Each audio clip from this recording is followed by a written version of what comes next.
திருவள்ளூரில் 12 வயது சிறுமிக்கு பாலியல் தொல்லை அளித்த ஆசாமிக்கு 22 ஆண்டுகள் சிறை தண்டனையும் அவரது மகனுக்கு 5 ஆண்டுகள் சிறை தண்டனையும் விதித்து மாவட்ட நீதிமன்றம் உத்தரவிட்டுள்ளது. முருகன் என்ற அந்த நபர் கடந்த 2021ஆம் ஆண்டு சிறுமிக்கு பாலியல் தொல்லை அளித்த நிலையில் அதுகுறித்து தட்டி கேட்டபோது சிறுமியின் தாயை முருகனும் அவரது மகன் ராஜ்குமாரும் சேர்ந்து தாக்கியுள்ளனர். இதனை அடுத்து இருவரும் கைது செய்யப்பட்டனர்.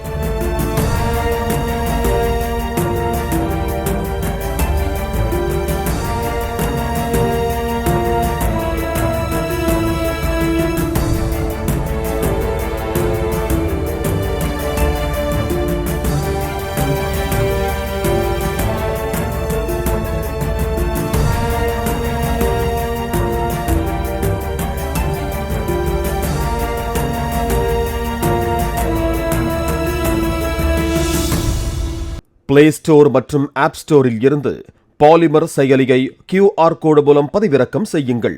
செய்திகளை உடனுக்குடன் பெறுங்கள்.